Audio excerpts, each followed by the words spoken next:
mais um webinar promovido pela Service IT Security. O tema hoje, internet das coisas. Afinal de contas, que coisa é essa, né? E para a gente discutir sobre a internet das coisas, os aspectos, sobretudo, que envolvem segurança da informação, nós temos dois convidados muito especiais aqui. Os meus amigos Jefferson Nobre e Felipe Barros. Muito obrigado por aceitarem o convite, sejam muito bem-vindos. Obrigado. Prazer todo meu. Novamente, pessoal. Legal, Felipe, já vou dar a palavra para vocês aí. Novamente, obrigado pela participação de todos, né? Obrigado pelo tempo de vocês, né? Os nossos clientes, nossos amigos, os colegas da Service de outras regionais, né? Pessoal da Argentina, do Chile, presente aqui conosco. Para começar esse debate, primeira coisa a lembrar é que esse debate ele funciona muito bem se os participantes trouxerem as suas inquietudes, as suas perguntas para fazer parte aqui da nossa conversa. Tá? Se não, do contrário, se eu conheço bem os meus convidados, a gente vai falar por 3 horas, né? Ininterruptas. Pessoal, mas a verdade é que sobre esse tema, internet das coisas, desde o final dos anos 90, quando o conceito de internet das coisas começa a ser desenvolvido lá nos laboratórios do MIT, até esse momento, o momento que esse fenômeno, essa coisa chamada internet das coisas ou IoT, se tornou um elemento importante para a economia, para a estratégia de algumas nações. A gente vai ver isso no nosso debate aqui, né? E, de novo, é muito relevante do ponto de vista econômico. Então, eu vou começar pedindo para que o Nobre se apresente rapidamente e nos deixe uma primeira visão sobre o que é a internet das coisas, segundo a visão do Nobre. Então, bom, pessoal, primeiro eu queria agradecer pelo convite, né? É um prazer conversar com vocês, com o Felipe. Então, meu nome é Gerson Campos Nobre, eu sou professor da Universidade Federal do Rio Grande do Sul, do Instituto de Informática dessa universidade. Também participo no programa de pós-graduação em computação aqui da universidade. Minha formação, eu tive mais perto das coisas, porque eu sou engenheiro eletricista de formação, e depois eu fiz o mestrado e o doutorado em computação, e eu quero trazer essa primeira questão, assim, né? Esse aspecto da coisa tu fala, Léo, assim, que é algo difícil muitas vezes de precisar, e no decorrer do tempo, desde que o conceito aparece, né, ele foi também tendo nuances diferentes, né? Então, usando um pouco dessa minha bagagem, assim, de ser um engenheiro eletricista como a minha primeira formação,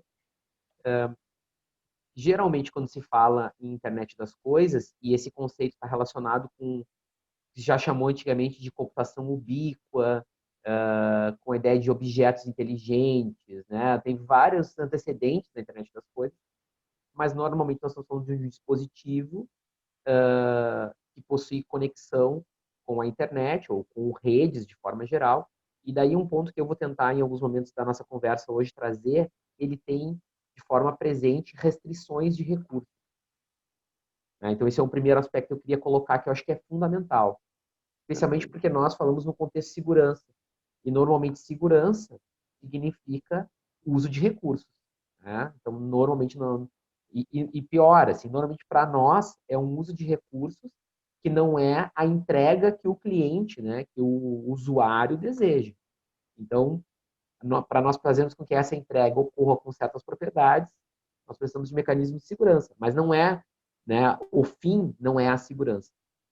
Então, eu entendo que esses dispositivos têm essa relação e, normalmente, assim, só para finalizar, eles têm uma capacidade de fazer sensoriamento do ambiente, de alguma forma, e, muitas vezes, eles possuem uma capacidade de atuar no ambiente, né? Então, realizar algo que tem uma modificação física dentro do ambiente. Eu não quero me alongar muito, como o Léo falou, eu sou verboso, então eu passo para o Felipe para ele poder também fazer a apresentação dele. Beleza, obrigado, Nobre. Felipe, contigo. Bom, meu nome é Felipe Barros. Agradeço mais uma vez, Léo, Jefferson, pelo convite e pela oportunidade de nós debatermos aqui de um tema tão atual, tão relevante hoje em dia. Hoje eu atuo há mais de 15 anos na área de segurança da informação. Já passei por algumas empresas, prestando consultorias como engenheiro de segurança da informação. Como formação, curiosamente, eu sou engenheiro também, sou engenheiro de computação. Então, na época da graduação, eu passei por esse movimento onde a gente saía do microcontrolador, né, do 8051, PIC, indo para um movimento de programação baseado em objetos, onde facilitava para o engenheiro fazer, né? Não é o dia a dia do engenheiro programar em Java, programar em Python, etc. Então, eu passei nesse momento onde a engenharia de automação facilitava a vida para o engenheiro criar os seus elementos, né? Usando um pouco da TI tradicional, linguagem de alto nível. Então, eu passei na minha graduação fazendo isso e por já trabalhar em cima de segurança, me assustando com o que vinha no futuro. E é o que culminou 15 anos depois, né? A gente hoje vê uma explosão de IoT. Como o Léo comentou, é um mercado extremamente rico, um potencial gigante, mas que não tem o security by design lá nos seus primórdios, né? Então, é algo extremamente complicado, porque quando a gente começa a falar de nações-estados ou ataques onde envolve dinheiro, né? O brasileiro é um dos melhores fraudadores do mundo, né? Não é algo de orgulho, mas infelizmente é uma verdade. E ele vê essa oportunidade onde um elemento não foi desenhado com a segurança nos seus primórdios, facilmente consegue ser usado como um ataque, uma ponte, ou até algo realmente de nação-estado, que é onde a gente começa a entrar no mundo do IoT, no mundo industrial, né? Do IIoT, né? Industrial IoT. Então, acho que a gente tem... Também não vou me alongar, o Léo já comentou, gosto bastante de falar. E vamos fazer um debate bacana. Estou aqui à disposição. Beleza. Obrigado, pessoal. Acho que a gente tem que... essa questão sobre o que é a internet das coisas, entender a internet das coisas e as suas aplicações, hoje, ela é muito importante. E existe um desdobramento, ou vários desdobramentos, por assim dizer, sobre a internet das coisas. Eu me apego aqui ao Plano Nacional de Internet das Coisas para tentar dar um norte para a nossa conversa. Então, no Plano Nacional, sim, nós temos um Plano Nacional da Internet das Coisas. Eu já vou deixar os nossos convidados aqui à vontade, se eles quiserem trazer algum elemento sobre esse plano. Mas antes disso, o Plano Nacional de Internet das Coisas, entre diversos aspectos, ele define 4 verticais importantes para a IoT no contexto nacional. O aspecto, ou a vertical rural, né? Então aí a gente pode até ampliar um pouco isso, o agronegócio, as aplicações de internet das coisas no agronegócio, isso está previsto lá no nosso plano nacional.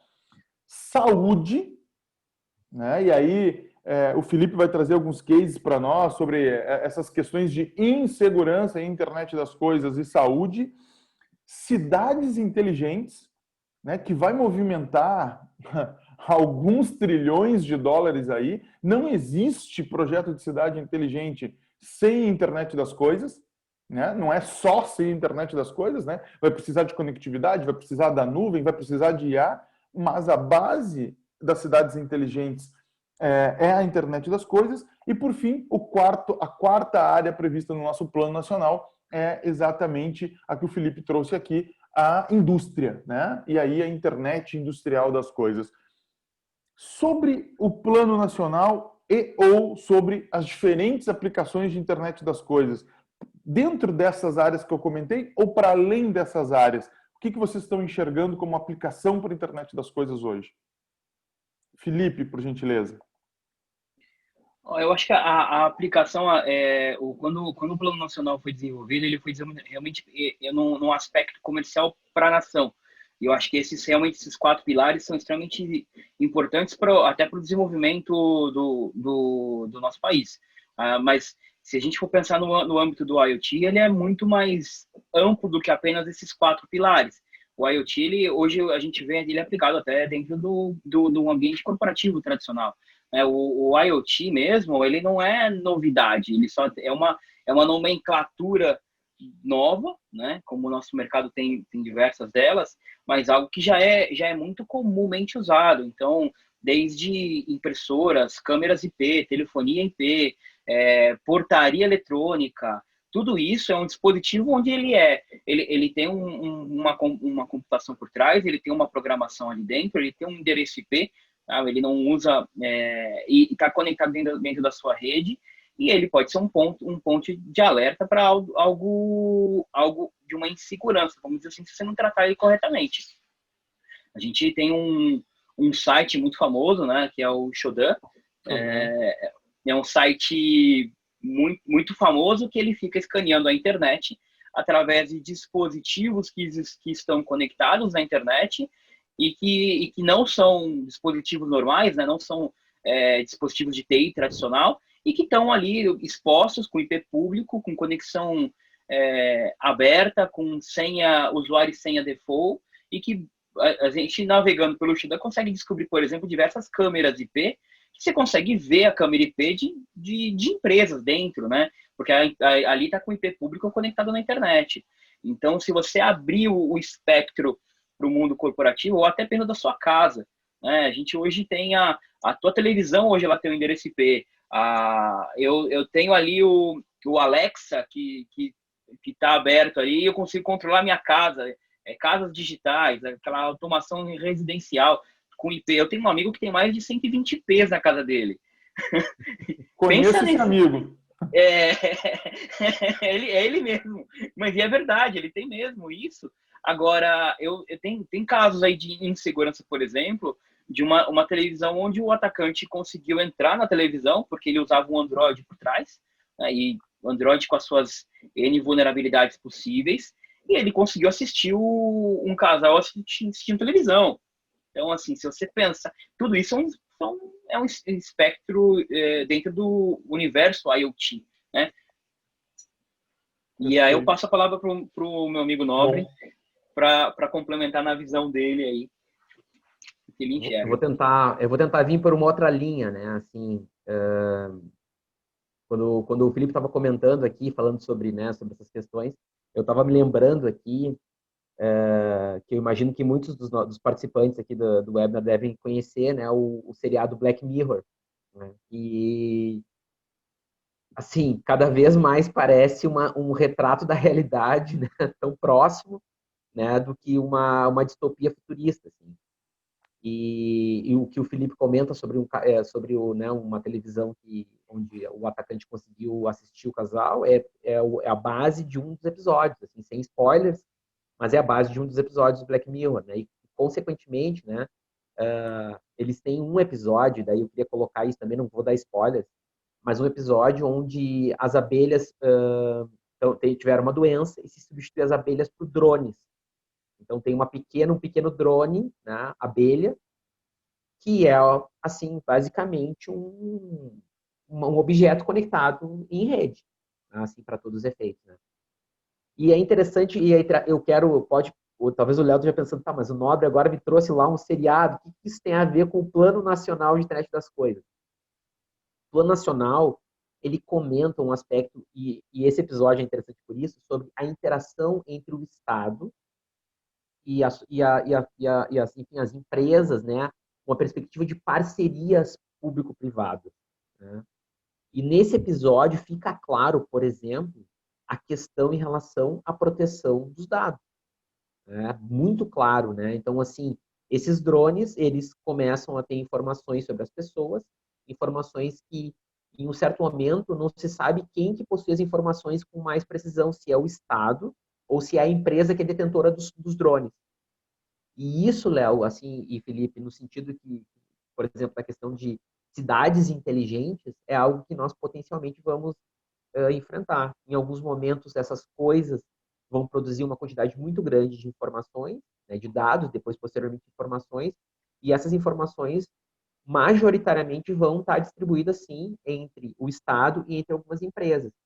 E a forma de lidar, né, com aspectos de segurança, propriedades de segurança, considerando essa divisão num cenário com nuvem, uma quantidade massiva de produção de informação, é um grande desafio, né? E eu acho que, assim, quando nós falamos que algumas nações têm trabalhado fortemente em uma estratégia em relação a isso, é porque já se deram conta de que esse é um cenário que qualquer economia que tenha um grau mínimo de desenvolvimento vai ter que enfrentar e num prazo muito curto. Então, por isso essas estratégias ganharam tanta força, né?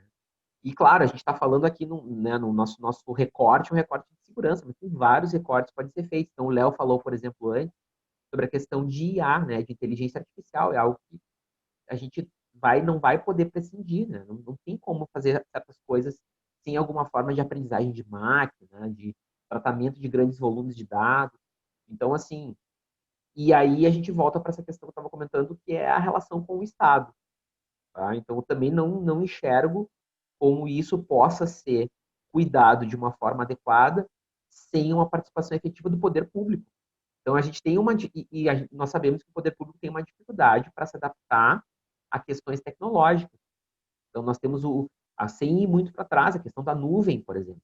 Toda discussão de nuvem, que é uma discussão complexa de ser feita, e que nós temos dificuldade em relação a como o Estado enxerga essa questão. Então, de novo, assim, eu entendo que é algo multifacetado. Nós temos muitos participantes que precisam, né, dar conta aqui de questões, e creio que isso é algo que, enfim, né, não, precisa de investimento massivo, investimento não só em termos financeiros, mas investimento também de energia, assim, em termos de interesse, né, pelo Estado e pelas empresas. Muito bom, pessoal. Vocês trazem uma série de elementos que é importante a gente entender, né? Quando tu tens um plano nacional de internet das coisas, tu está buscando, entre os objetivos, padronizar o desenvolvimento dessa indústria, fomentar o mercado local, e esse fomentar o mercado local interessa aos nossos participantes aqui, né? Porque esse fomentar poderia ser, inclusive, incentivar os projetos de internet das coisas que as empresas desses participantes possam vir a ter, possam vir a desenvolver, né? Então, essa parceria público-privada, ela tende a desenvolver o nosso mercado de internet das coisas, ter uma indústria forte e que daqui, de repente, pode até chegar a um PIB, né? Uma representatividade do nosso PIB, como é, por exemplo, em Israel, a questão de segurança, das startups, etc. Eu aproveito para convidar os participantes a começarem a interagir conosco e peço a gentileza a eles que preencham essa primeira enquete aqui, essa primeira pergunta que a LA fez a gentileza de compartilhar aqui. Até o final de 2020, qual a estimativa correta quanto à quantidade de dispositivos, de coisas que estarão conectados à internet? Vocês têm 3 opções aí, por gentileza, preencham, vamos dar 5 minutos aí, vamos continuar o nosso debate aqui, 5 minutos para vocês darem as suas respostas. Vou pegar uma fala aqui do Nobre. Para quem achou as abelhas coisas estranhas, né, eu gostaria de lembrar que a gente já tem o droner entregador, né, o drone UTI móvel, né? Então, assim, o drone abelha é mais uma cara da internet das coisas, né? Então, quando a gente pensa no drone fazendo entregas, quando nós pensamos do drone como uma UTI móvel, vídeo famoso, né? Eu estou me referindo aqui a um vídeo famoso de um drone que, nas grandes cidades, ele toma o lugar de uma UTI móvel para o primeiro atendimento, né? E todo o procedimento de atendimento ele vai sendo controlado a partir de uma central por profissionais da área da saúde que vão dando os comandos, vão instruindo as pessoas que estão próximas, da pessoa que sofreu o acidente, né? Isso dá tempo da unidade móvel tradicional chegar, né, se deslocar nas grandes cidades. Então, as coisas podem ser sensores, as coisas podem ser atuadores, como o Nobre mencionou na primeira intervenção dele, né? E aí fica muito claro, eu acredito que nesse momento fique muito claro para todos que estão participando aqui, que nós estamos falando de uma coleta de dados sensíveis. Nós estamos falando de coleta de dados pessoais, de coleta de dados sensíveis, nós estamos falando, por que não, de dados sigilosos para as organizações. Existe até um projeto de um drone para fazer pentest nas empresas. Então, um drone com um Linux embarcado que ele consegue bypassar a questão de perímetro físico e começar a fazer testes, né? Então, a gente poderia ficar aqui, se nós focar só nessa vertical do drone, certamente a manhã inteira pensando aplicações, tá? Então, até esse momento do nosso debate, o que me parece relevante e importante a gente sublinhar aqui, a gente destacar? A aplicação da internet das coisas, ela extrapola o aspecto tecnológico, ela já é um aspecto de governo e de economia, né, de desenvolvimento econômico. Tem 4 áreas verticais, mas como disse o Felipe, extrapola-se a aplicação para outras áreas. Por exemplo, ensino e internet das coisas. O que a gente pode potencializar a prática de sala de aula com a internet das coisas? Mas eu queria pegar uma vertical, que é a internet industrial das coisas. Rapidamente, antes de a gente voltar aqui para a questão dos números, etc. Internet industrial das coisas. Em 2 minutos, Nobre e Felipe, o que preocupa vocês quando a gente fala de internet industrial? Nobre, por gentileza. Não, eu vou comentar falando assim também, trazendo uma experiência do ensino, né? Então, quando eu era professor da Unicinos, nós trabalhei em uma especialização e tinha o foco especialmente em internet industrial das coisas, né? E nessa especialização, o que me espantou na época, né, isso faz, acho que 2 anos, não sei lá, se te lembra, te recorda, mas é por volta disso, talvez um pouco mais, Isso. né? Uns 3 anos, eu acho.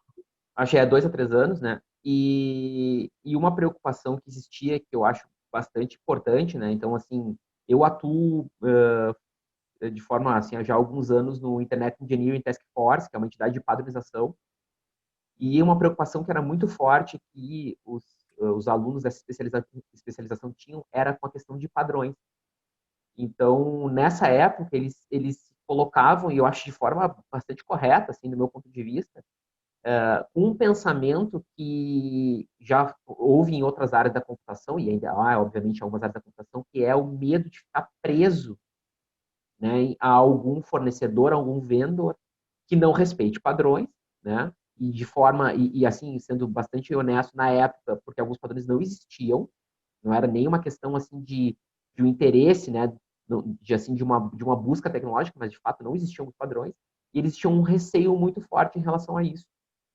Então, naquele momento, eu fiquei bastante, na época, assim, bastante impressionado, né, porque existia um interesse muito forte, existiam recursos para serem investidos, que é algo que a gente também, eu acho que é importante que a gente coloque, né, existe, assim, a internet das coisas, ela possibilita, assim, ela atrai de forma muito significativa investimentos, né? Então, o Léo comentou antes, agora na nossa conversa, de potenciais participantes que têm empresas relacionadas, né, que vendem, mas existe um interesse muito grande em termos financeiros e da dificuldade deles de, primeiro, conseguir, então, lidar com essa questão de padronização, de sistemas que sejam interoperáveis. Essa, para mim, é uma palavra-chave, internet das coisas, que a gente tem uma grande dificuldade em relação a isso. E um segundo ponto, e daí eu passo a palavra para o Felipe, pessoas com conhecimento técnico sobre isso. Então, em segurança, que era o enfoque da minha disciplina nesse curso, né, que a gente trabalhava, eles colocavam claramente que eles não conseguiam, por exemplo, buscar profissionais no mercado que tivessem esse conhecimento. Então, assim, por mais que eles tivessem interesse, e essa especialização, ela era uma especialização que tinha um foco não fortemente na tecnologia, assim, né, computacional, mas o que nós tínhamos eram pessoas que estavam em posições de decisão dentro de diversas empresas bem significativas, né, com um tamanho bem importante, e eles viam claramente isso, que a dificuldade principal que eles viam naquele momento era, primeiro, conseguir trabalhar de uma forma interoperável e, segundo, recursos humanos. E eu achei, na época, eu fiquei bastante intrigado com isso, né? E com o passar do tempo, cada vez se mostra mais claro que são 2 dificuldades que ainda nós enfrentamos, né? Então, deixar para o Felipe falar um pouco sobre isso, mas eu queria colocar esses 2 pontos inicialmente. Muito bom. Puxando um gancho do que o Nobre comentou, eu acho que a falta de mão de obra no mercado de segurança ela é gigantesca e ele é um problema global, né? A gente vê diversas pesquisas globais dizendo dessa falta de capacitação de mão de obra. Mas quando a gente pensa no aspecto de segurança industrial, Léo, o que mais me assusta é que, querendo ou não, quando a gente pensa no mundo de TI, tá? É um mundo que ele consegue manter aquela tríade básica de segurança, né? Disponibilidade, integridade, confidencialidade, muito bem na tríade mesmo, nos aspectos dos pesos de cada uma delas, e consegue evoluir e tomar decisões de risco baseada não só em uma das vertentes. No mundo de TA, né, que eu chamo da tecnologia da automação, tudo dentro do ambiente industrial, a disponibilidade ela é muito mais forte. Então, assim, toda aquela coisa que a gente vem evoluindo no mundo de TI, de janela de mudança, aplicação de patch, hardening de sistema operacional, visibilidade, microsegmentação, todas essas coisas que a gente vem no mundo de TI, o mundo de TI é praticamente algo que todo mundo tem muito medo de mexer porque o impacto é muito grande. Né? O impacto é muito grande de qualquer manutenção. Se eu precisar aplicar, às vezes, um patch, que a Microsoft disponibiliza uma vez a cada mês, dentro de uma máquina que controla uma caldeira, eu tenho que parar a caldeira por um dia, 2 dias, para poder fazer uma aplicação de um patch. Então, assim, o impacto é muito maior dentro do mundo de TA. E aí, o que acontece? Se você parar para evoluir, como evoluir os controles dentro do mundo de IoT industrial, pensando que antigamente era uma rede muito segregada, não tinha conexão com o mundo externo. E os principais riscos para aquele ambiente era, às vezes, uma inserção de um malware via pendrive. Né? Hoje não, hoje você tem um sistema supervisório controlado via internet. Então, assim, eu tenho tudo numa palma do meu celular, pela facilidade que o mundo de IoT propõe, mas e o risco que isso gera. E assim, você for parar para pensar em nações de Estado, alguns exemplos que eu gosto de dar, se você pensar numa empresa pública de estação de tratamento de água, qual é o impacto de eu aumentar em 50% o cloro que eu jogo na água? Não sei, mas provavelmente não é bom para a população. Eu não sou o químico que pode justificar isso, mas provavelmente não é bom. Então, aí o Nobre deu um exemplo de filmes. Eu lembro do filme do Batman, onde ele joga insumos químicos na água para infectar a população. É uma possibilidade. E não é nada de outro mundo, não. A gente pensa quando a gente fala de mundo industrial, o Stuxnet é clássico quando a gente pensar em Stuxnet. O que foi um Stuxnet? Foi um malware desenvolvido em parceria entre o governo americano e o governo israelense, tá? Para aumentar a rotação de um forno industrial lá do Irã, para poder explodir uma fábrica de enriquecimento de urânio. Então, assim, a possibilidade é muito grande, com uma janela de exposição gigante.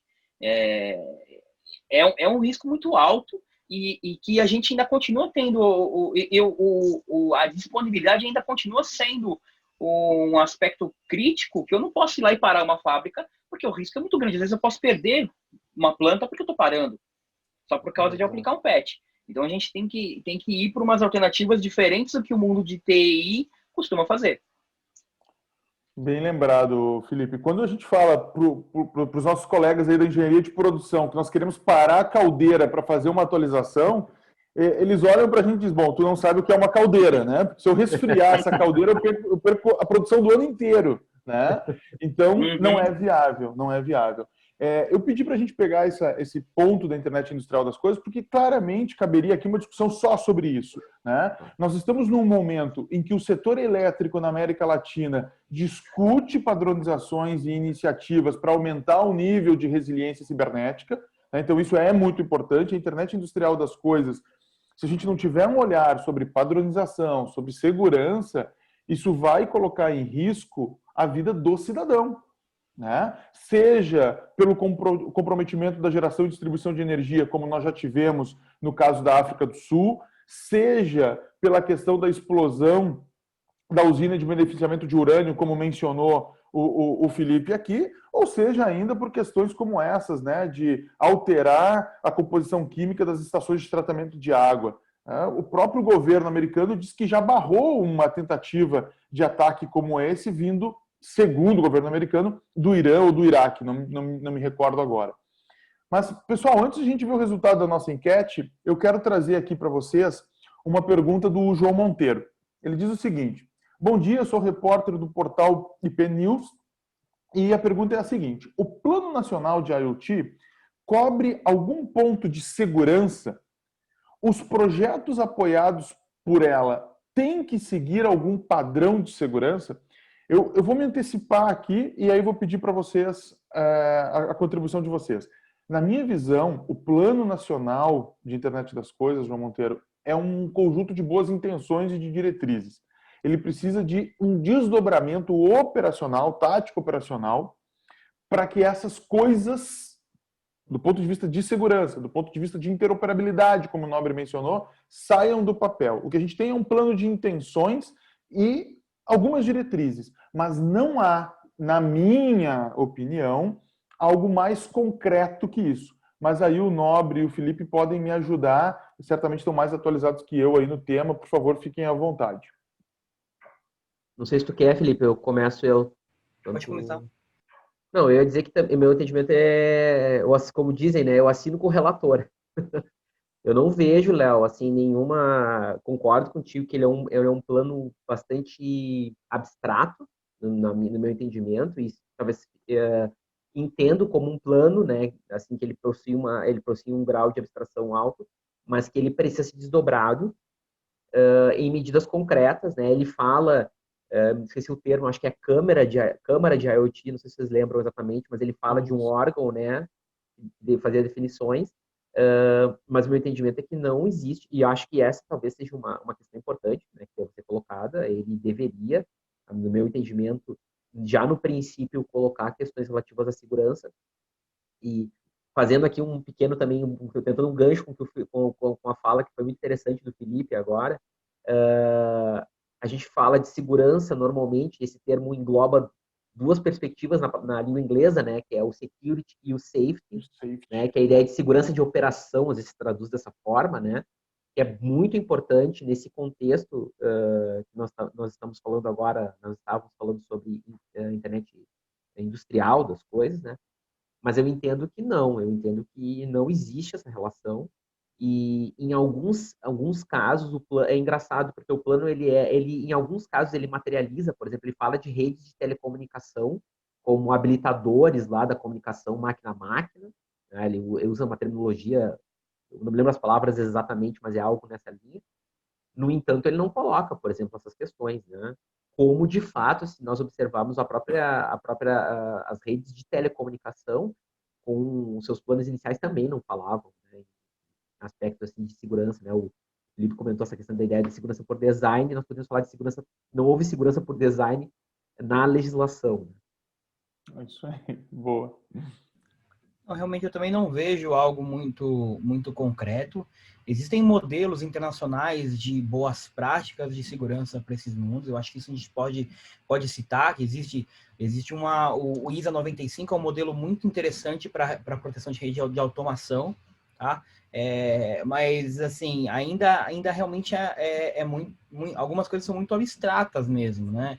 Do tipo, como é que eu vou fazer a proteção de um ambiente de hospitalar, por exemplo? Para mim, quando a gente começa a pensar no ambiente, quando o Léo cita uma das principais vertentes é hospitalar, querendo ou não, nós temos ali informações super sensíveis e sigilosas do cidadão, onde existe uma obrigatoriedade, onde o hospital precisa guardar aquele exame feito dentro do hospital por 5, às vezes, depende do caso, até 20 anos, ele precisa armazenar aquilo, que é informação, às vezes, extremamente sensível nação-estado.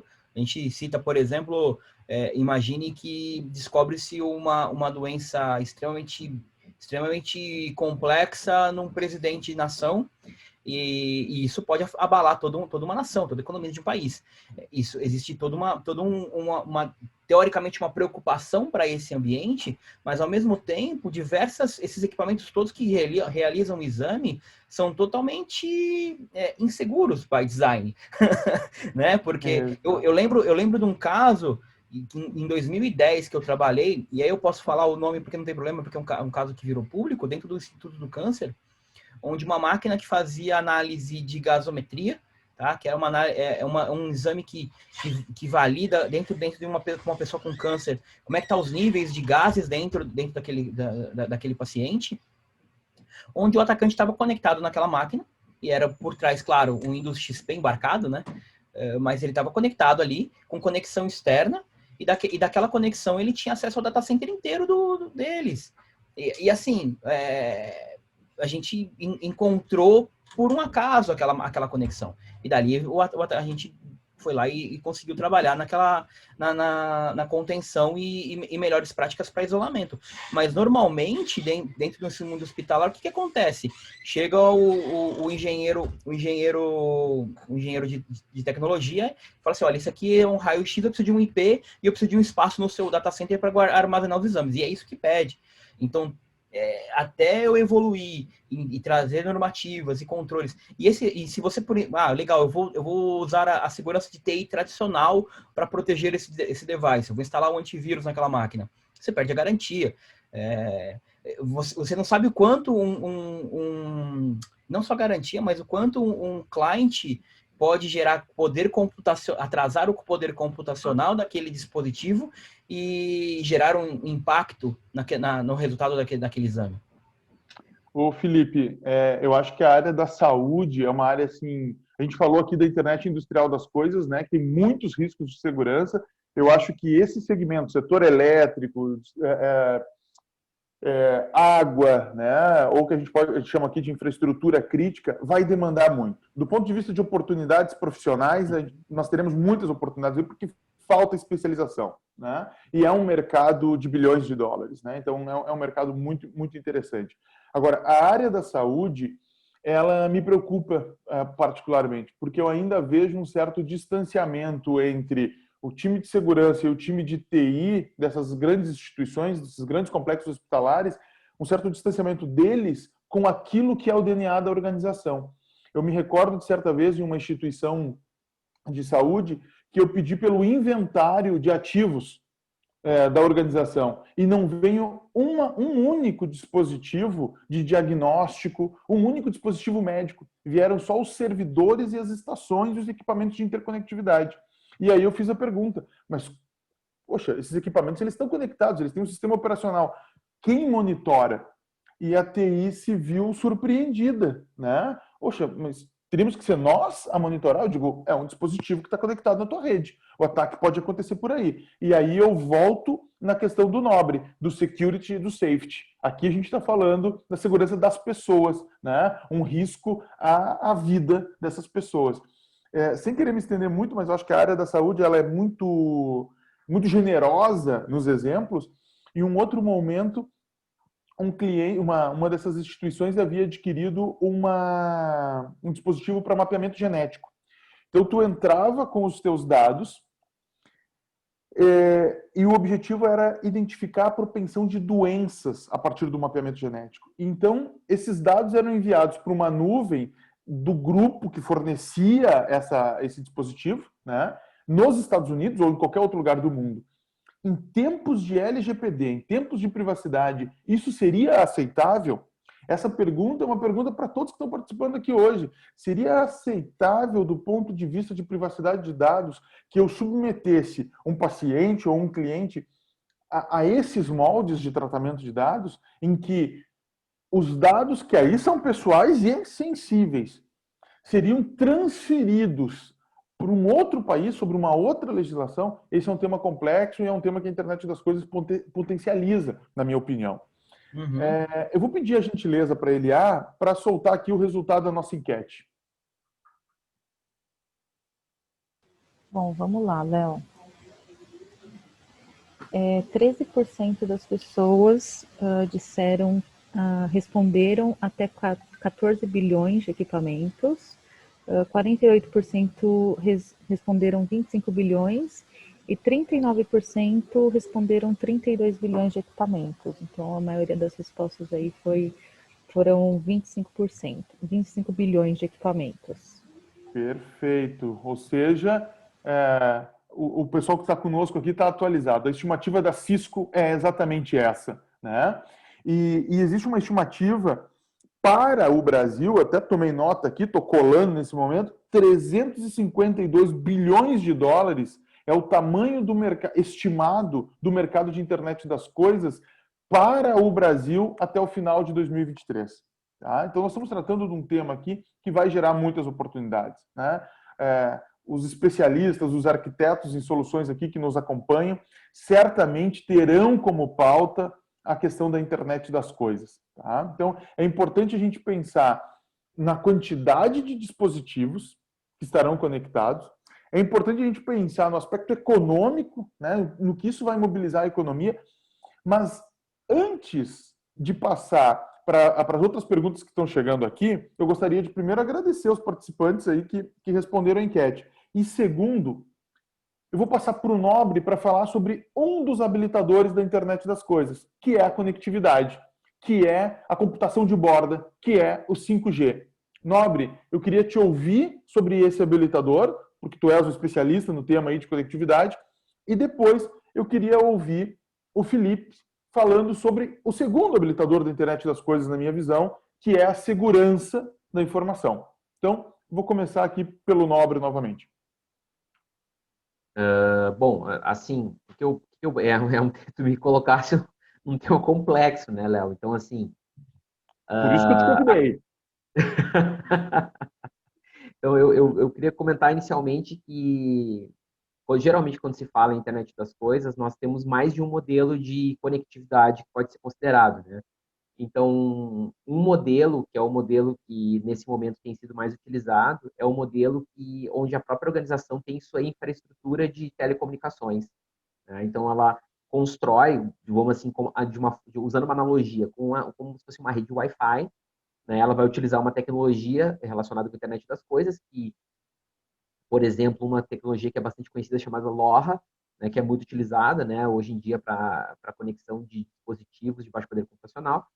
Então, tem essa criação dessa rede e que, imaginem, como da mesma forma que a introdução das redes Wi-Fi trouxe, nas redes sem fio, assim, em termos de redes locais, trouxe vários impactos de segurança que, na época, eram desconhecidos, né, precisou de um tempo de adaptação, acontece com essas redes onde há, então, a definição de uma infraestrutura. Então, esse é um tema, hoje, muito importante, inclusive ainda em termos de pesquisa, né? Então, existem dificuldades para a adaptação de alguns mecanismos convencionais de segurança para essas redes, né? No primeiro ponto. Então, colocando assim como uma infraestrutura centrada nesse primeiro ponto na organização. Existe um segundo modelo, que é o modelo baseado em 5G, que é o modelo baseado em uma operadora de telecomunicações, né? Então, as operadoras de telecomunicações têm feito um movimento bastante agressivo, no meu ponto de vista, em relação a isso, considerando o mercado brasileiro. Então, nas redes 5G, existe uma tecnologia chamada NB-IoT, que é uma tecnologia que permite, então, a utilização de dispositivos inteligentes através das redes das operadoras, usando uma analogia também, como se fosse como um celular, né? Pode utilizar tanto a rede Wi-Fi quanto a rede da operadora. Nessa tecnologia, aí nós encaramos outros problemas também que já foram, de certa forma, atacados em outros momentos, que, como o Léo coloca, por exemplo, é essa possibilidade de trânsito de informações, de um tráfego de informações sensíveis através de uma rede de uma terceira parte, né? Por exemplo, as operadoras. E que durante muito tempo, né? Não quero entrar aqui nos aspectos históricos, né? Nós que somos mais experientes, assim, mas que considera, por exemplo, questões de segurança dentro da rede das operadoras. É um aspecto importante, né? Então, assim, que é algo que se discute também já há alguns anos. Então, do meu ponto de vista, esses habilitadores, eles, tanto a questão das redes que são construídas pela própria organização, quanto as redes de operadora, é algo que nós vamos ter que enfrentar no curto prazo. Então, assim, também sendo bem claro, Porque, se vocês observarem, os primeiros trials que aconteceram no Brasil de 5G já consideravam NB-IoT. Isso eu achei bastante interessante. Porque as operadoras têm essa perspectiva de que esse mercado está pronto, né? Assim, as empresas, as organizações estão prontas para comprar esse serviço das operadoras, né? No sentido de terceirizar um aspecto importante da infraestrutura crítica de comunicação para esses dispositivos inteligentes. Então, isso me coloca, assim, me posiciona numa ideia, e daí eu vou aproveitar esse aspecto para passar, né, para o Felipe, da urgência, né, em relação ao entendimento adequado de quais mecanismos de segurança devem ser considerados nesses dois, vamos dizer assim, nessas duas abordagens de conectividade. Bom, trazendo o aspecto de segurança para esse mundo, eu acho que eu tenho uma frase de um CSO amigo meu que falou comigo, conversei com ele há um ano atrás. E esse CSO, ele tem 30 anos de experiência em segurança da informação. E ele me falou uma coisa que, assim, que me marcou muito. Ele falou, finalmente, Felipe, nós estamos entrando para jogar.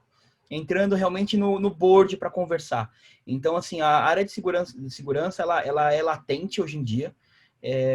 A TI está se revolucionando, o IoT está trazendo uma força motriz, junto com o cloud, junto com outras forças motrizes no mundo de tecnologia, que estão trazendo toda uma revolução do nosso meio de viver e como a empresa precisa estar adaptada a isso, e aí vem regulações sendo finalmente implementadas, coisas que a gente também pedia há anos, né?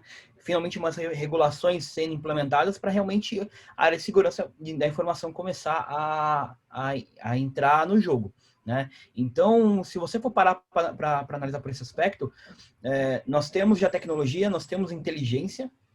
Eu acho que só falta realmente braço e mão de obra. Então, trazendo até uma pesquisa que a Palo Alto trouxe recentemente no mercado, ela fez uma pesquisa com diversos gestores no mundo e 85% dos gestores de segurança já tem orçamento aprovado para projetos de IT Security. 85% tem projetos aprovados. Só que se você for fazer um contraponto com uma outra pesquisa da McKinsey do ano passado, né, eles dizem que 75% das empresas entendem que o IoT é uma prioridade, mas 16 só estão preparadas para fazer qualquer coisa em cima. Então, assim, a gente tem orçamento aprovado, empresas preparadas para investir, finalmente o compelling event, né? Então, assim, aquela coisa, o motivador para alavancar. E aí os motivadores são ataques que vêm acontecendo. Semanalmente a gente vê ataques sobre isso, regulações, multas regulamentares para um incidente de segurança. Tem motivador, a área de segurança já está começando a falar menos com TI, falando muito mais com negócio, né? Então, realmente, nós saímos do Technicase e conseguimos ligar segurança com os aspectos da área de negócio da empresa onde eu estou atuando. Eu acho que o mercado é extremamente propício para trabalhar. E aí, como o Nobre comentou, urge a necessidade de começarmos a atuar e alavancar agora, né? Se você for parar para analisar. Certo, é isso aí. Eu trouxe como 2 habilitadores, é claro que nós poderíamos pensar em outros habilitadores. A cloud é um habilitador do IoT, né? O Nobre já havia feito referência à inteligência artificial, por exemplo. Tá? Enquanto a Ilia vai fazer a gentileza de disponibilizar um vídeo para nós, eu vou responder uma das questões, porque o chat está em ebulição aqui. Tá? Então, o João faz a seguinte pergunta. A LGPD, de alguma forma, pode servir como uma maneira de regular a segurança na internet das coisas? Essa questão eu vou chamar para mim aqui. Eu acredito que não regular. Tá?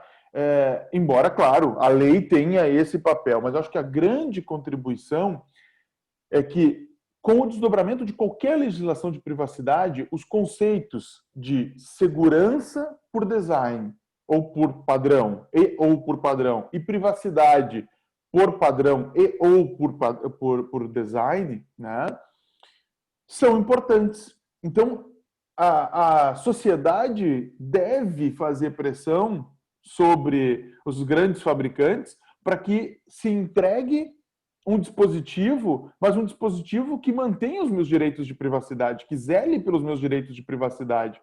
Eu me recordo, certa vez, que eu fiz algumas perguntas para era a escolha de um RP e o cliente tinha nos chamado para ajudar a qualificar do ponto de vista de segurança aquela escolha do RP.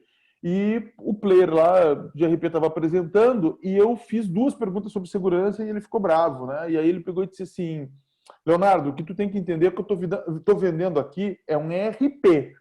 Se vocês quiserem um ERP seguro, é outro projeto. E eu, faz sentido, né? Faz muito sentido. Obrigado. Você deu a minha resposta. Né? Então, é isso. A sociedade, respondendo especificamente para o João, eu acho que as leis de privacidade de dados, em certa medida, ajudam a regular a questão até do IoT, sim, tá? Ou fomentam isso, de certa forma, mas a sociedade, é o cliente que tem que pressionar. Ele que vai ter que exigir esse direito. Se ele continuar comprando daquele fabricante que não entrega patches de atualização de segurança, que não me permite trocar a senha, ou que mantém a senha no código, que é inseguro, né, por definição e por design, aí não muda o mercado. Vamos dar uma olhadinha nesse vídeo, porque ele tem muito a ver exatamente com esse assunto, e depois a gente trata as outras perguntas que estão aparecendo aí no chat. Por favor, Eliá.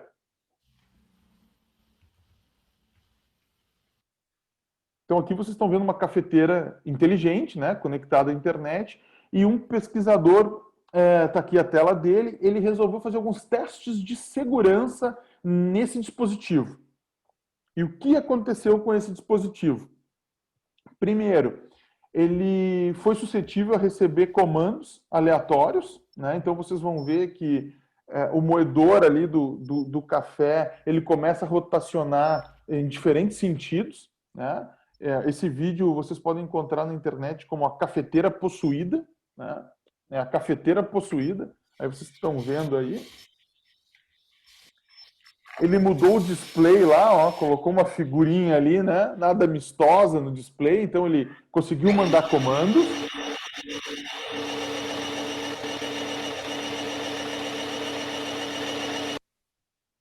Ele conseguiu enviar comandos, conseguiu alterar as mensagens da interface. O que de fato ele fez? Ele sequestrou o dispositivo. E eu só conseguiria tomar café agora, fazer o meu café, se eu pagasse o resgate desse dispositivo. Então, por aí vocês começam a imaginar todos os cenários que podem vir a ocorrer. É como disse o Nobre, né, em uma das intervenções dele. Olha, se não existe padronização, né, se cada fabricante vai usar um protocolo de comunicação, um mecanismo de segurança, não vai haver interoperabilidade, vai ser difícil esses dispositivos comunicarem entre si, vai ser difícil prover segurança. Hoje, um dos grandes desafios que nós temos com essa indústria, ela é uma indústria que não gera patches de atualização do produto. Eu não tenho atualização para babá eletrônica, eu não tenho atualização para cafeteira, eu não tenho atualização, talvez, para geladeira, talvez para TV. E isso faz com que eu tenha um dispositivo conectado à minha casa, à minha rede, que está vulnerável, né? Portanto, suscetível a diversas ameaças. Léo, posso até adicionar o que você está comentando? Por favor. Você fala na sua casa, mas pensa que esses dispositivos também estão dentro do ambiente corporativo. Então, hoje, a tua televisão a tua sala de reunião não é mais um projetor que você projeta um PowerPoint, é uma televisão conectada com IP.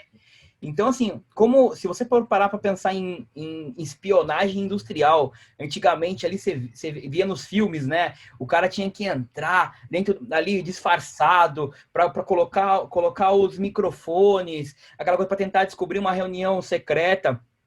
A sala dos seus conselheiros vai estar todo com uma televisão e a pessoa pode muito bem tentar ligar lá o microfone de uma televisão e ouvir. E isso não é coisa de ficção, não. Eu já vi na prática, tá? Eu já vi na prática esse tipo de situação. Executivos onde a televisão estava sendo controlada. Espionagem industrial pura. Isso é importante, né, Felipe? A gente compartilhar com o público aqui, né? Isso que nós estamos falando aqui não é ficção, não é pesquisa. Quem acompanha as principais conferências de segurança pelo mundo vê esses exemplos, né? A Black Hat, por exemplo, é um desses lugares, né, em que se mostrou as TVs espionando, os microfones sendo habilitados. Bom, pessoal, eu vou passar aqui, nós estamos chegando no finalzinho aí do nosso tempo, eu vou passar aqui as perguntas. Nós temos duas perguntas muito interessantes aqui. Uma delas é a do Alexandre, ele é analista de TI da Celepar, né? E ele compartilha aqui conosco que eles estão implementando um projeto piloto de IoT lá no estado do Paraná.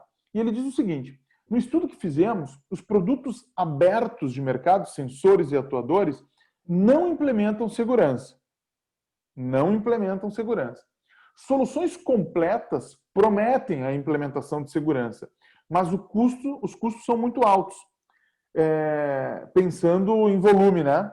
Pensando em instalações vultuosas aí. Qual a visão de vocês sobre essa questão? Dá para construir um plano de internet das coisas, né? Baseado em soluções open source, por exemplo, ou eu tenho que necessariamente, ou eu encontro necessariamente as respostas para segurança só no mundo aí dos grandes fabricantes? Queria ouvir um pouquinho vocês, acho que a gente está bem representado para falar sobre isso. Não sei se posso começar, Felipe. Queres falar primeiro? Por favor. Não, então assim, eu vou falar disso, voltando aquele comentário que eu fiz, né, sobre a questão da internet industrial. Notem que essa era uma questão há 3 anos atrás, que até agora, de fato, no meu entendimento, ainda não foi adequadamente resolvida. Então, o que o Alexandre, né, o participante, né, coloca, para mim, ainda faz parte do cotidiano de quem está implementando projetos de internet das coisas. Então, assim, do ponto de vista agora mais acadêmico, né, então, assim, numa perspectiva da universidade, nós temos pesquisado, por exemplo, alguns mecanismos de segurança, porque nós entendemos que realmente algumas soluções ainda só funcionam com os critérios de segurança que normalmente são esperados, com um pacote completo e que daí, no meu ponto de vista, daí agora vou assim me colocar, né, mais criticamente, né, coloca uma confiança demasiada nas empresas.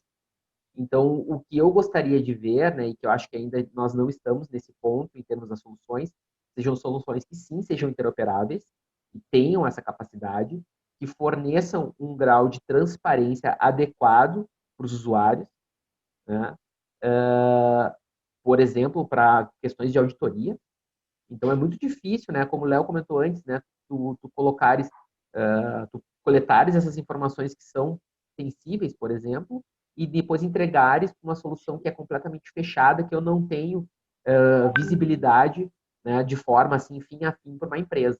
Então, por exemplo, eu não sei onde é processado, eu não sei onde é que é armazenado, eu não sei qual é o tratamento que se dá em relação a, por exemplo, a revogação de informações, de certificados, de tickets de segurança. Então, assim, é um problema complexo, no meu entender, que nesse momento nós ainda não chegamos num patamar onde se consegue soluções que tenham, assim, aquele tripé, assim, uma solução que ela é boa, tecnicamente, que ela possui características, propriedades de segurança adequadas e que ela tenha um custo que seja razoável. Então, eu entendo que essa preocupação que foi colocada na pergunta é muito pertinente e ainda nós estamos num momento ainda difícil de lidar com isso. Do meu ponto de vista, quando a gente começa a falar de segurança, é sempre muito difícil quando o assunto é custo. Porque sempre a métrica custo para a segurança da informação, ela sempre foi muito mal trabalhada. Eu acho que sempre foi muito voltado como algo no sentido, eu preciso gastar com segurança porque é um seguro que eu faço.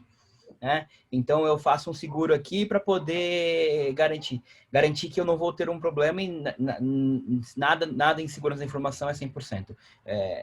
A gente sabe disso. O grande ponto, no meu ponto de vista, é quando a gente fala de custo, primeiro trazer qual que é o valor que aquele meu bem, que aquele meu projeto está gerando para a minha empresa, e principalmente qual é o risco que eu estou atrelado que se esse projeto der algum problema.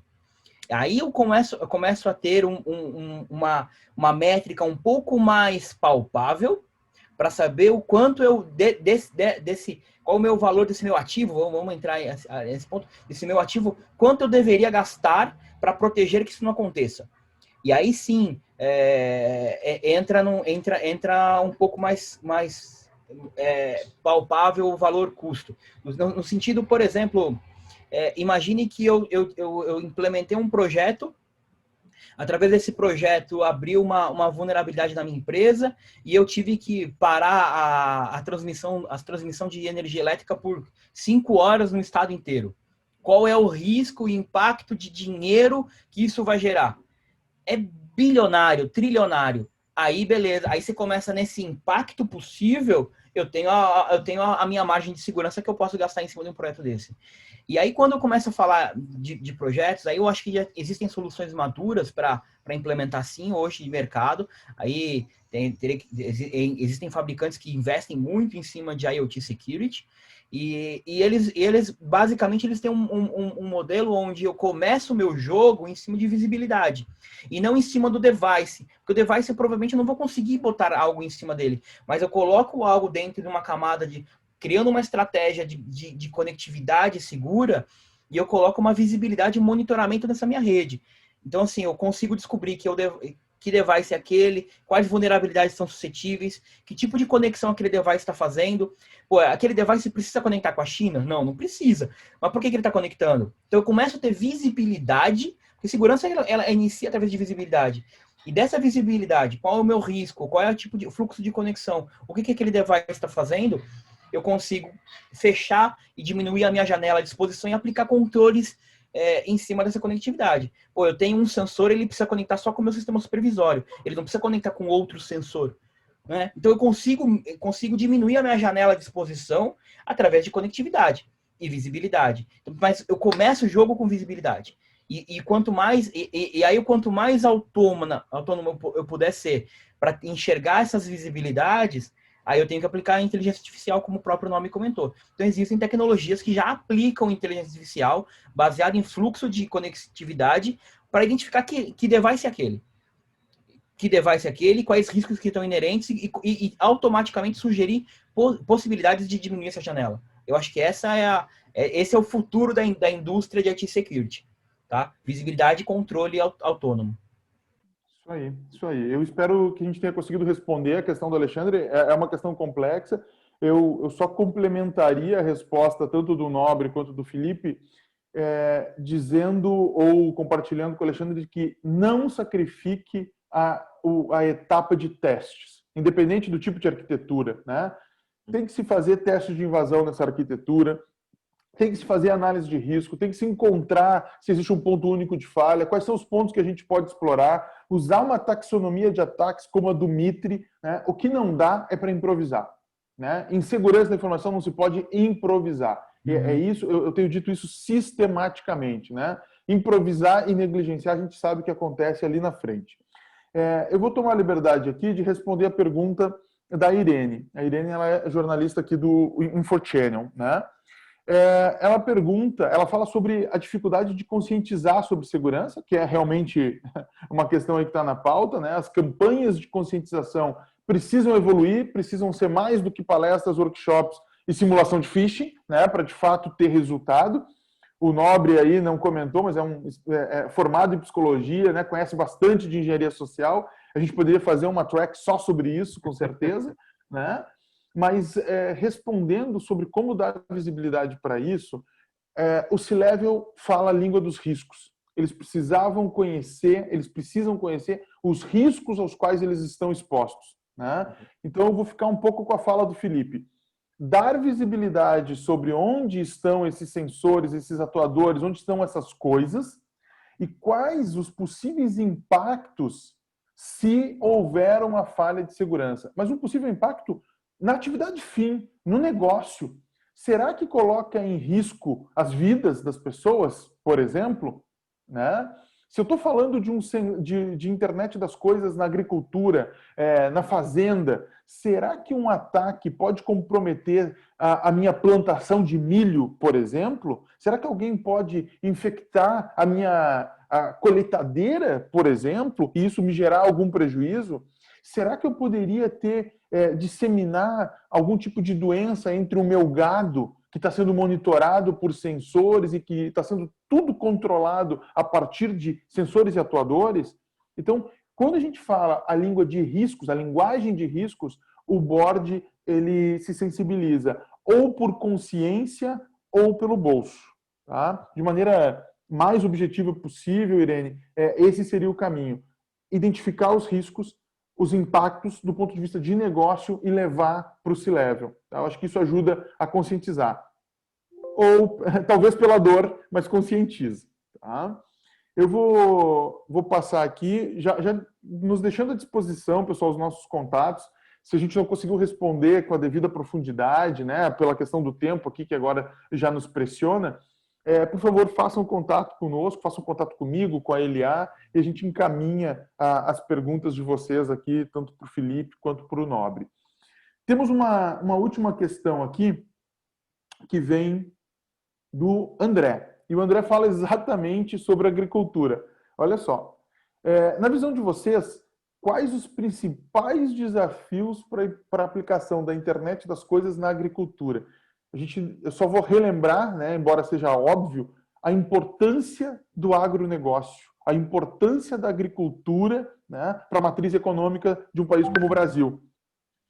E essa agricultura, já há algum tempo, ela é uma agricultura que está caminhando para a agricultura de precisão, né, que está recebendo ou passando por um processo de transformação digital. E é nesse contexto que fica a pergunta aí para vocês, né? Quais os principais desafios para aplicar a internet das coisas no mundo da agricultura? Eu vou começando assim, vou trazer uma experiência também pessoal. Eu participei agora em 2018, 2019. Não, começou, acredito, do mês de 2018 até, acho que ainda continua, de um projeto. Eu sou um dos revisores de um projeto conjunto do Brasil com a União Europeia sobre extensão da conectividade em rede 5G. Então, é um projeto capitaneado pelo Inatel, de Minas Gerais, é um Instituto de Telecomunicações, Instituto Nacional de Telecomunicações, então, que tem trabalhado com essa ideia de aumentar a distância. Então, notem o seguinte, nós temos hoje uma área muito significativa do nosso país que não possui conectividade com a internet. Né? Então, imaginem assim, se eu tenho uma área literalmente rural, eu diria que a expectativa no Brasil é que nós não tenhamos internet neste momento. Tá? Especialmente considerando internet sem fio, né? Internet fornecida por uma operadora. Então, esse projeto ainda é um projeto de pesquisa, mas esse projeto de pesquisa ele tenta lidar com essa questão. Então, imagine a seguinte questão, assim, colocando agora, também depois passando para o Felipe, essa ideia que eu acho que a gente pode conversar sobre isso. Ok, nós temos um primeiro obstáculo bastante claro, que é fornecer essa conectividade. Então, se eu quero objetos inteligentes lá na ponta, e falando agora da colheitadeira, da estufa inteligente, enfim, de questões habilitadoras de tecnologia dentro do agronegócio, se a gente aumenta a distância onde eu consigo acessar, por um lado, eu posso pensar, eu raciocínio que bom, então eu consigo fazer com que esses objetos inteligentes agora se conectem na internet, mas notem como, de certa forma, eu possibilito que talvez áreas que estejam muito distantes de pessoas, que possam, de alguma forma, monitorar a proximidade de uma equipe de segurança, ou mesmo uma equipe de TI, uma equipe com conhecimentos, né? Eu vou fornecer, então, conectividade para objetos inteligentes que estão extremamente distantes, né, de uma equipe capacitada. Como dar conta de um aspecto de segurança em relação a isso? Então, o Felipe falava, acho que na primeira ou na segunda fala dele, sobre a questão da segurança do endpoint, que é algo que a gente há muitos anos discute, né? Assim, enfim, né? Tanto de forma acadêmica quanto nas organizações. Mas imagine que agora nós vamos cada vez mais seguir para um mundo, considerando agora especialmente o agronegócio, né?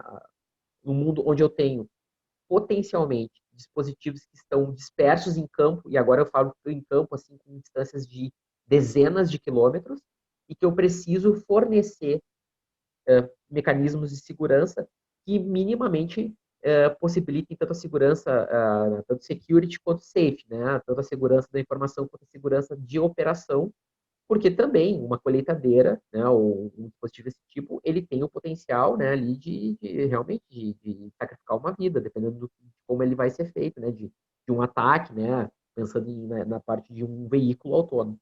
Então, assim, eu entendo que a conectividade, ela está sendo tratada, vai ser provavelmente resolvida, nós vamos chegar com conectividade em dispositivos com uma distância muito grande, mas eu sim tenho um receio em relação aos mecanismos de segurança que vão ser necessários nesse contexto.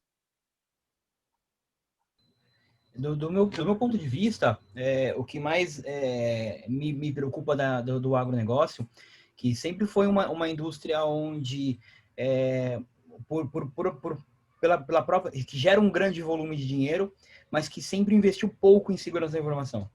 Tá? Historicamente, se investiu pouco em segurança da informação, porque não tinha necessidade tão clara de investimento em segurança da informação. Então, tá tudo certo, eu acho que era isso que era feito. Agora, quando você começa a ter conectividade no campo, máquinas autônomas, e realmente um possível impacto financeiro gigantesco, o exemplo da colheitadeira é perfeito, onde um atacante ou até um concorrente pode pagar um atacante, né? Porque isso é uma possibilidade para poder destruir uma plantação do fulano, do ciclano, ou então uma nação-estado. Se você for parar para analisar, se eu tenho conectividade, eu não preciso ser seu concorrente vizinho, eu posso ser seu concorrente país, né? E lá, remotamente, chegar conectando numa colheitadeira e atrapalhar uma plantação de alguém. Se você for parar para pensar nisso, o meu maior receio como segurança da informação é que essa indústria foi pouco conscientizada dos principais riscos, tá? É uma indústria onde não foi... está começando a receber tecnologia nesse momento. Então, claro, existem muitas coisas já acontecendo, como tecnologia, como a estrutura de TI tradicional já existe, tudo, mas se você for parar para pensar, o link com o negócio começou a chegar agora. Então, eu acho que o momento é propício de nós como profissionais de segurança da informação, lembrar e apoiar nesse momento onde essas coisas estão começando a virar autônomas, apoiar para que se comece de uma forma correta nessa indústria. Eu acho que existem indústrias onde a segurança é muito mais clara. A gente pensa em finanças, é muito claro. Eu não quero investir num banco onde a minha conta bancária pode sumir de um dia para o outro. Beleza, isso é. Ou então a saúde também é algo muito, muito falado de segurança da informação. Agora, o agronegócio, eu acho que a gente tem uns passos iniciais e algo que a gente já aprendeu em outras indústrias para não fazer igual no agro. É meu ponto de vista. Tá? Eu acho que tecnologia está chegando e vai propiciar mais um salto de finanças pro Brasil, pro PIB brasileiro, tá? Na indústria do agronegócio de alta precisão. Ótimo, ótimo. Eu espero que a gente tenha conseguido responder a questão do André, que é uma questão complexa, né? Então, na visão dos nossos painelistas aqui, a gente tem uma barreira de conectividade e uma questão que eu diria de visão ou cultural, porque, como diz o Felipe, não é um setor que está acostumado a investir em segurança, né? Ele está acostumado a fazer investimentos e, mais recentemente, investimentos em tecnologia, mas segurança é um assunto novo. O que eu gostaria de compartilhar com o André para complementar a resposta é, André, os grandes players do mercado de segurança, os players corporativos aí, eles têm olhado para esse segmento, né, como um segmento com enorme potencial. Então, existem algumas pesquisas que podem subsidiar e que podem complementar essa resposta para ti, sobre quais são as ameaças, quais são os incidentes que estão de fato ocorrendo no campo, né? E claro que nós ficamos aqui à disposição, eu fico à disposição, os nossos executivos de contas aqui ficam à disposição para a gente ampliar esse debate, essa conversa contigo. A gente está se direcionando aqui para o final, né? Já extrapolamos o tempo, mas isso é o sinal de que a conversa foi boa, porque o pessoal se manteve aí conosco e se manteve ativo, né? Se manteve participativo. Eu vou pedir desculpas ao Godoy, que fez uma questão aqui, mas depois eu respondo em particular para ele, tá? Peço a gentileza que quem ainda não respondeu a nossa enquete aí, essa última enquete que ele fez a gentileza de compartilhar, por favor, o faça. E, enquanto isso, eu trago aqui o comentário do Rubens Macedo, né? Ele menciona: a FINEP vem dando sequência ao Plano Nacional de Internet das Coisas por meio de subvenções diretas em projeto nos 4 pilares que nós mencionamos. Eu agradeço o Rubens por enfatizar isso, né? Aqueles 4 pilares iniciais, né? O rural, saúde, cidades inteligentes e industrial. E é um pouco na linha do que a gente comentou, né? Um dos desdobramentos do Plano Nacional é fomentar, né? E isso gera negócios, isso gera oportunidade, isso retroalimenta a economia. Bom, pessoal, no mais, eu espero que vocês tenham gostado de mais esse webinar. Eu agradeço imensamente os participantes que ficaram conosco aproximadamente 1 hora e 10 aí. Agradeço aos meus amigos Felipe e Nobre por terem compartilhado esse tempo. Eu fiquei muito contente, espero que os colegas aqui, as pessoas que participaram conosco também tenham gostado, tenha valido a pena investir o tempo em nos escutar, trazer aqui conosco, compartilhar conosco esse momento. Felipe, muito obrigado. Nobre, obrigado pela parceria de sempre. Eu que agradeço, foi um prazer, Léo. Também agradeço, Léo, foi um prazer conversar com vocês hoje. Tá certo. Um bom dia a todos, contem conosco. Fiquem ligados às nossas redes sociais. A Eliá manda avisar que nós estamos de cara nova na internet, né? E é por ali que a gente vai divulgando a nossa programação aí de webinars. Mais uma vez, pessoal, muito obrigado. Um bom dia a todos.